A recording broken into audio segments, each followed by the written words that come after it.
वाराणसीच्या राजघाट ब्रिजवर चेंगराचेंगरीची भीषण दुर्घटना घडली आहे। या दुर्घटनेमध्ये आतापर्यंत 19 जणांचा मृत्यू झाला असून अनेक जण जखमी झाले आहेत। बाबा जय गुरुदेव यांच्या कार्यक्रमादरम्यान ही दुर्घटना घडली।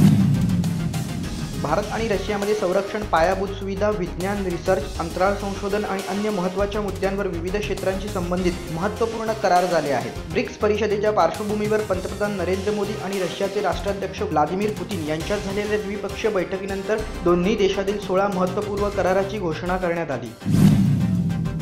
एक मराठा लाख मराठा या हाकेला साथ देत कोल्हापुरातून निघालेल्या मराठा क्रांतिमुख मोर्चाची यशस्वी सांगता झाली।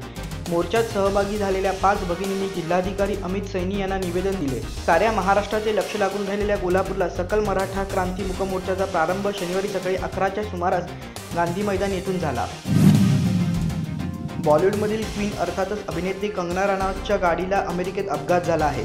दैवाने या अपघातातून कंगना व तिचे सहकारी सुखरूपरित्या बचावले आणि कंगनानेही कोणतेही कारण न देता चित्रपटाचे शूटिंग चालूच ठेवले। परिस्थितीत होत असलेली सुधारणा पाहता काश्मीरमधील संचारबंदी अखेर उठवण्यात आली आहे।